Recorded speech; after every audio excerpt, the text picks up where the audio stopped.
Hello and welcome to Tonalist Painting by M. Francis McCarthy. This is your painter in residence, M. Francis McCarthy, and today we are going to be doing a study, or talking about a study called Twilight Road, and the size of this piece is 5 by 7. I painted this this year, probably completed it around late January or February, which is starting to slip into the past, and that certainly is an interesting and intriguing phenomenon that of course we all experience. And one of the neat things about painting, of course, is that you have something to show for that time, even if you don't really have a recollection of your state of consciousness or what was going on in your life at that particular day and time.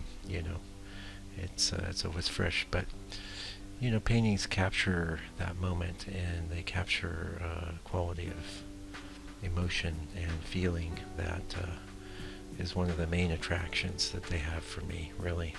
I can't think of, there are other mediums where you can do that, of course, any of the art mediums, and it's poetry as well, and film, to a lesser degree, I'd say photography, because, obviously photography is the main way that people try to capture time, but it doesn't really capture that interior quality, which is what art is so good at. And photography will capture the exterior of things, and you can light things and do things to make it more emotional, for sure. Not to mention manipulating things in Photoshop, but paintings actually really show you the interior state of the painter in a way that nothing else can, I think.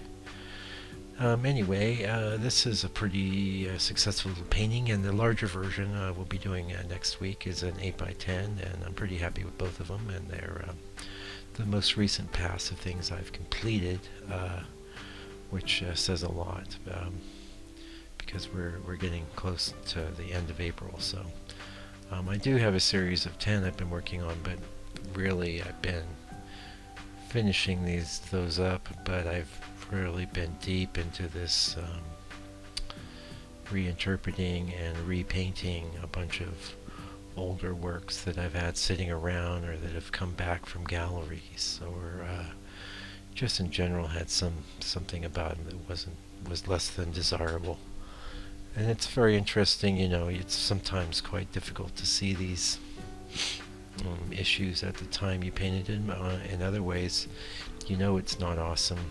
You just let it go. And more and more, in fact, there's a painting in this series of 10 that I've been working on, where I had these sort of like squared off hedges, which is something I would never do, and it was in the photographic reference, and it actually looked not too bad in the 5 by 7, but when it came time to paint it up 12 by 16, it just wasn't holding up, and I have to pat myself on the back, because I went back into Photoshop and addressed the problems with that reference, and basically I've redone the 5 by 7 already, and I have made giant corrections to the 12 by 16, but I haven't actually finished that painting. I went ahead and decided to make that correction and then proceed with finishing the painting in my normal manner.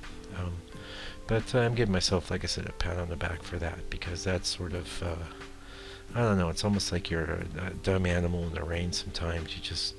You put your head down and trudge along, but if there's something wrong with your painting and you can tell if it's bothering you, why not address it there and then, even if it means going back to the drawing board a little bit, and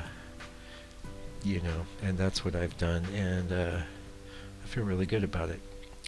Now so I'm revising one that's not even done yet. How about that? Because I'm in total revision mode right now, but I've had a heck of a lot of fun. I've probably done, now, as I've indicated before in these videos on the blog, I'd say 2012, 2013, or 2013, 2014, all I was doing was 8x10s and 8x8s, and the 8x10s I was doing verticals and horizontals, and I wasn't really even painting in any other size.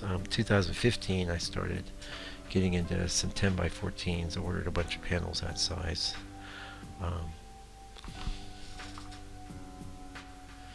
And this year I started getting back into 12x16s, 11x14s, and I'm actually doing a painting now that I think is 16x22, which would be the largest oil painting I've ever done. So that's looking alright. It's looking okay. It's taking some adjustment. I mean, one of the things I really like about painting small is how you just a little daub or a gesture, and it says a lot, you know. And there's no reason you really can't do that in the larger work. It's a matter of a mental adjustment, though, that I've been working on making, and I'm endeavoring not to overwork these larger pieces. If anything, they might be less worked than say the 8x10 for this image we're doing now was. So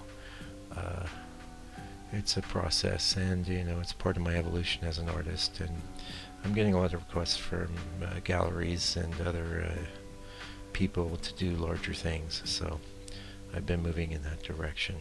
But I guess I would say that this spate of revisionism that I'm into could be a delaying tactic on the part of my subconscious. We don't know, but either way, it's really liberating and fun to go in on top of a finished painting, and you know, in some cases I'll paint out the sky, paint a new sky, paint a new tree in over the painted out sky, and there's a few cases where I've covered up almost every aspect of the original. So in those cases, I don't even know if you could call it a repainting. It's pretty much a new painting, but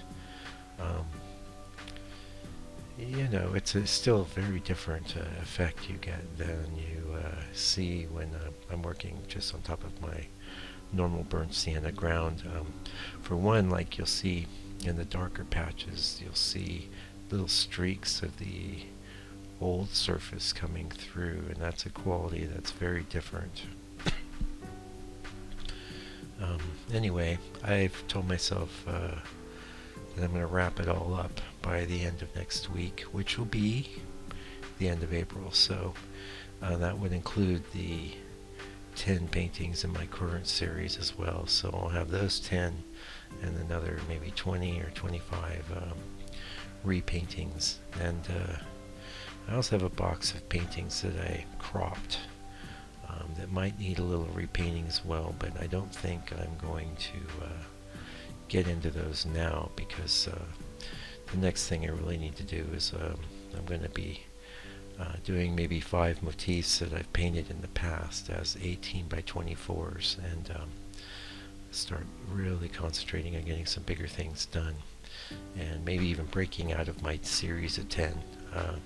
It's possible I might go ahead and do a 5x7 for each one of those too, just to kind of get myself loose. I'm still debating that, but you know, it's well, what a life, you know. It's a great way to spend your time, and I encourage any of you that feel like trying your hand at painting to give it a whirl.